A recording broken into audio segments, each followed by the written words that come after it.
I think I have spoken on this before, but it didn't have slides and pictures.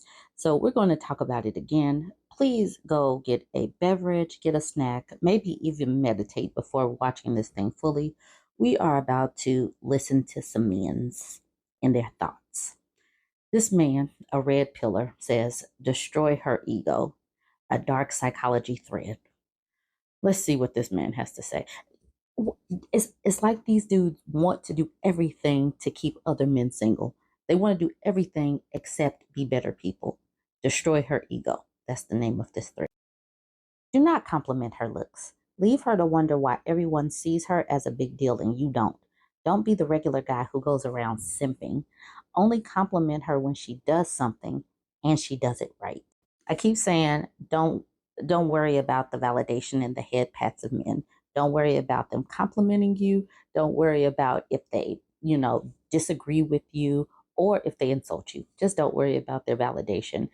Um, Focus on yourself, your self-esteem, your own self-confidence, because if you give someone the opportunity to improve your self-esteem and your self-confidence, just as soon as they are not giving you that validation, then your self-esteem will plummet. So just we're using these slides as tools for learning how to continue to have a self-esteem.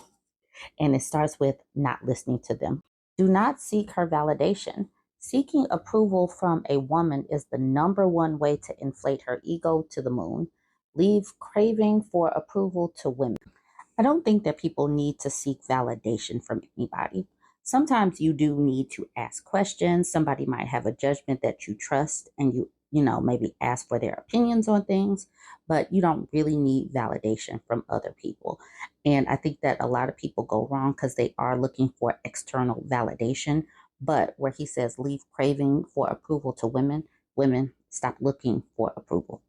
Just stop looking for approval. Wake up, understand what you want in life, how you want to live, and don't look for these people for any validation.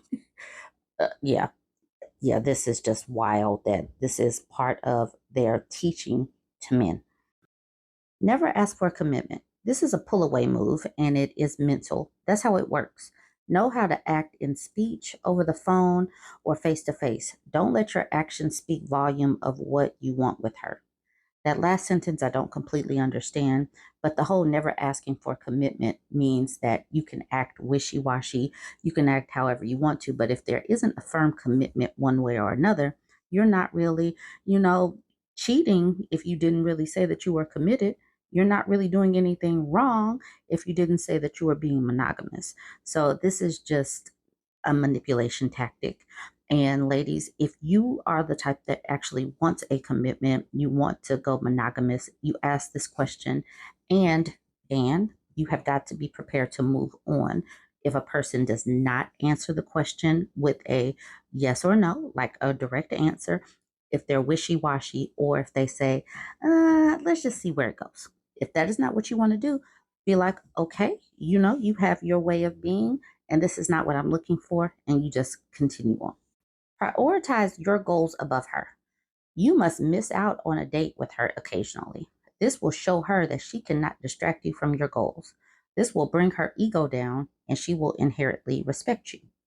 Once again, more advice to keeping these people single. It is perfectly fine to have goals. Put your goals, have it high. Great. But to miss out on a date is a no-go. If you take time to schedule something and then that person schedules back with you and he doesn't respect your time, then this is not the person for you. Like, I understand that things might come up, but this is a power play, and disrespecting your time, energy, and resources is not the way to be. That's not the way to set up for a successful relationship going forward. If somebody is, you can give somebody the benefit of the doubt and that something came up. Cool. You reschedule.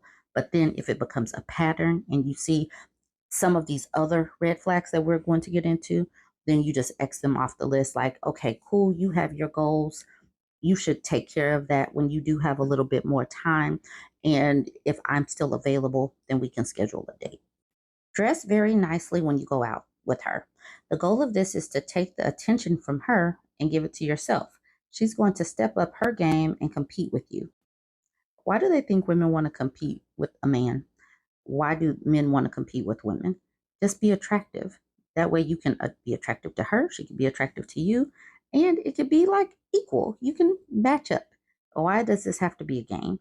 Why do you have to put in, like, mold in some manipulation tactics? This is silly and unnecessary. Look at other women. Yes, Kate glances at other women. It already creates a notion in her mind. Yes, it creates a notion that you would rather be somewhere else than here with me. And I'm going to set that as a reminder that, maybe you should go do your own thing. It is perfectly fine. We're not here on the same, here on the same level right now. So you go over there. Why are they like this? Why are they giving men this advice?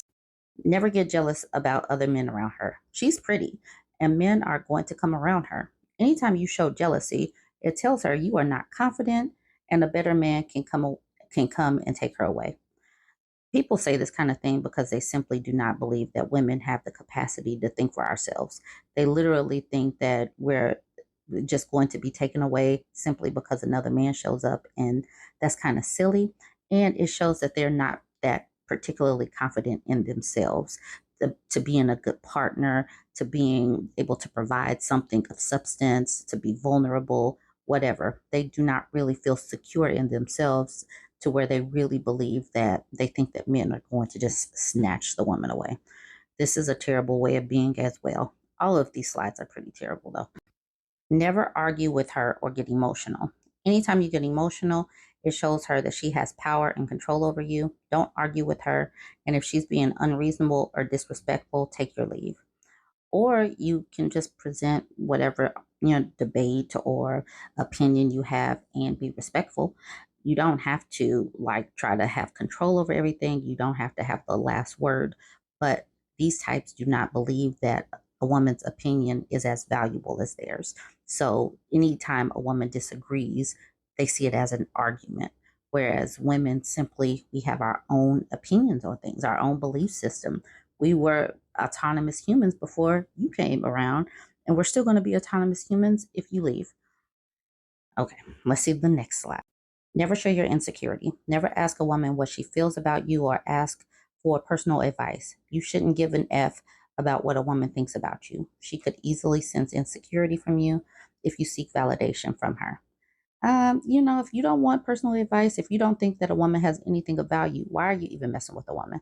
Women have our own opinions, a belief system. We have different expertise. Why not ask questions? It's not always about control, but people like this always want to control everything and think that they're the smartest in the room on everything. Be random. Keep her guessing and on her toes, being unpredictable. Plan surprise dates, show up unexpectedly, and keep her guessing. By not following a routine, you'll keep her guessing and make her work harder to keep your attention. This is the reason why, ladies, you have got to create boundaries. Understand that your time, energy, and resources are valuable. If someone doesn't respect your time, this is what they do. If they think that you're just going to be available at the drop of a hat, they don't respect your time and energy. And I say, don't accept this. Never be too quick to have nookie. Even if you're there for the nookie, never let her know that your real intention is you being thirsty and you just only want to get under her skirt. Make her feel that is the last thing you want to do with her. Yes, make her feel undesirable. That'll make her just keep giving it to you and throwing herself at you even more. And then it becomes her choice because she's throwing it at you. Ladies, I really hope that y'all are not falling for this okie doke. I'm just giving you these slides so you know what they are saying to other men and that you can see these red flags because they are really, really waving their red flags. They keep talking. They keep talking. And don't try to make them be quiet. Just tell the others. Tell the others. When they start talking, just let them talk and then showcase it to the others so that you can see what these manipulation tactics are because they want to do everything except be better humans and better partners. Y'all, yeah, this is wild. Y'all let me know what you think about this. More red pill nonsense to decipher. You're welcome. Okay, what do we got? I shouldn't be dating a woman that's more than 2/3 of his body weight. You know I'm going to regret this, but why? The woman should feel smaller. She needs to feel like he could kill her. What in the Dateline exclusive are you talking about, bro? But he's not gonna. Oh, well, as long as he's not gonna. I mean, he's fantasizing about it, but he's not gonna. If I'm holding a girl and subconsciously she knows that if I wanted to, I could pick her up and throw her into the wall, but I'm not. She's like, okay, I trust him. He's in control of himself. Not only are you admitting to fantasizing about unaliving your partners, but you are talking about the manipulation of convincing a partner that you have the ability to harm them, but that they can trust you because you won't. Newsflash, that isn't trust. That's fear. So I've dated men that are bigger than me, that are stronger than me. The reason I trusted them was not because I looked at them and thought, oh, they could unalive me. No, I trusted them because never once did I think they ever imagined or fantasized their ability to do so. I trusted them because their strength was never a fear. So when you get on the internet and let women know that not only are you consciously choosing women that are smaller than you, that you can dominate, that you can overpower, but that you want them to be thankful for the fact that you're choosing not to unalive them, or as you put it, throw them against the wall, that's just abuse waiting to happen. That's a big fucking red flag. And I don't know if I'm more concerned about the fact that you put this on the internet or that over 57,000 people have liked it. And I would bet everything I've ever owned that you are the kind of man who also says things like, well, women need men. You need us to protect you. We wouldn't need men protecting us if so many of you didn't fantasize about your ability, your big, strong ability to unalive us. Because if you are specifically choosing people to date that you know you could physically harm, and that is something that you look for, you're not safe.